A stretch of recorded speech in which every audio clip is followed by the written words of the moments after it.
President Obama in the State of the Union said that millionaires and billionaires should pay their fair share in taxes, and Democrats in Congress are ready to help him get it done. But nothing is more important to Congress than reducing income inequality. It isn't a matter of, as Republican critics would say, paycheck envy or class warfare. It's a matter of reality. It's a priority for us to act on some kind of Buffett rule this year. A New York Times poll shows 55% think the rich don't pay their fair share. And majorities of Republicans, independents, and Democrats also say there's a class conflict between the rich and the poor.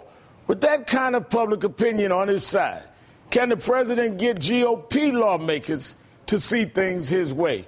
Joining me now is Congressman Tim Huelskamp, a Tea Party Republican from Kansas. Congressman, thanks for joining me again. Thank you, Reverend Al. Let me ask you a question. Let's forget parties. Is it fair that billionaires pay a lower tax rate than their own secretaries?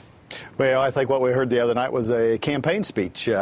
We can't forget this guy's been president for 3 years, and we have 2 million less Americans working today, and he needs to run on something other than his record. And I think what he's doing is... Congressman, sir. I have those talking points, too, from the GOP. I asked you a question off the sheet. Is it fair for billionaires to pay a lower tax rate than their secretaries? Well, they actually don't, according to the IRS. The effective tax rate of these millionaires and billionaires is more than most secretaries, and thus they're exceptionally high paid. 48% of all Americans don't pay any income taxes right now, Reverend Al, and you do know that. Is it the fair, president knows Is that. it fair? One of your candidates for president, Mitt Romney, reported himself that he paid around 14% in taxes. The average middle-class American, Warren Buffett's secretary, pays 30% about. Is that fair? Reverend Al, the average American doesn't pay 30% in income tax. It's not true, Al. What is true is the president... If those statistics that I reported that they're saying are true, is it fair? It's not true according to the IRS. Oh, so you won't answer whether it's fair. What's not true? You're trying to argue, but on the basis of the report, if the report is inaccurate, fine, you stipulate that. I'm asking you, is it fair? Is the arrangement fair, in your opinion? Well, the arrangement is not the fact. The fact is 2 million Americans are out of work today because of the president's policies. And let's not forget, for 2 years... So you're saying that Mr. Romney and Mr. Buffett are both misleading the public? You know, what is misleading the public is the president of the United States.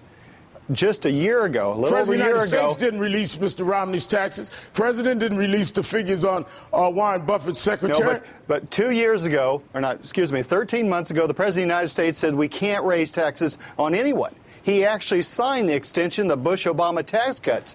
It is really deceptive to turn around and say, no, wait a minute, now I'm against him because it's the campaign year. He signed those into law last December of 2010.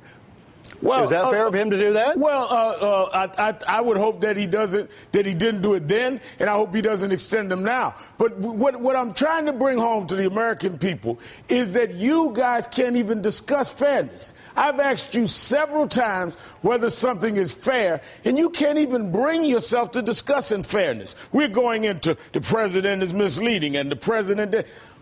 Basic fairness. That's all American people want to know. Can we get fairness? I think the American people want? But I'm asking you several times, as an American, to an American, is it fair? You can't even answer that. No, here's what I will answer what fairness is. When I talk to Americans in Kansas, they are looking for a job. And what's unfair is the policy of this president have lost 2 million jobs in America. And actually, we have 4 million Americans more 4 million more Americans in poverty because of this president's policies since he took office. That's a failure of his policies. Well, all right, let's take what you just said since you won't answer the fairness question. Let's go to Kansas, to your district. In your district, the median income in your district is $43,013 per year. Mitt Romney pays a lower tax rate and makes $57,000 a day, since you're worried about your district, how do you think the people in your district feels that Mr. Romney, who makes more a day than they make a year, pays a lower tax rate? You say they want jobs. They get a job and they'll be paying a higher tax rate than Mr. Romney. Does that concern you as their congressman? Well, most Kansans I talk to aren't concerned and worried about what the guy down the road makes. They'd like to keep their own job. They'd like to make a living themselves. But they'd also like to be paying a fair rate. Wouldn't you think that, or you think they don't care? Well, there are plenty of folks that would like to punish others. But that's not the typical American dream. So let me get this right. So for billionaires and millionaires to pay at the same rate as everyone else is a punishment? They don't pay at the same rate as everybody else. 48%. I gave you a specific example with Mr. Romney. 48% of all Americans pay no income taxes whatsoever. But the effective tax rate is zero, Reverend Al. We can get into and the you argument. Do know that. If we can get into the argument of payroll tax and all that. But what I'm telling you is one that we all know. Mr. Romney released this himself, Congressman. He's paying 14%. We're not guessing. He released it. The Democrats didn't release it. The president did. He said this is what he's paying. And you know that in your district, people pay a higher rate. And you can't even say whether that's fair or not. That's the problem in America. Fairness in America is not the end result. It's not the end result. It's the opportunity. And everybody in America today has the opportunity to get ahead.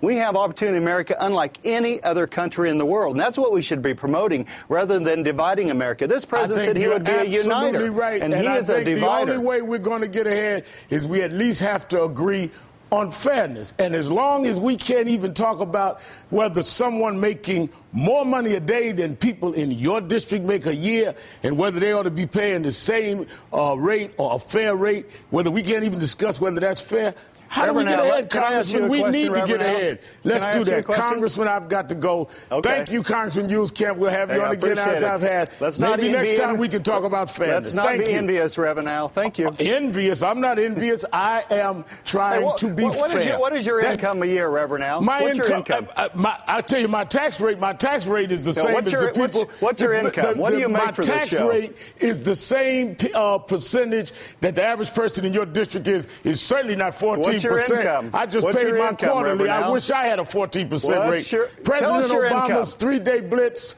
through 5 battleground states is underway.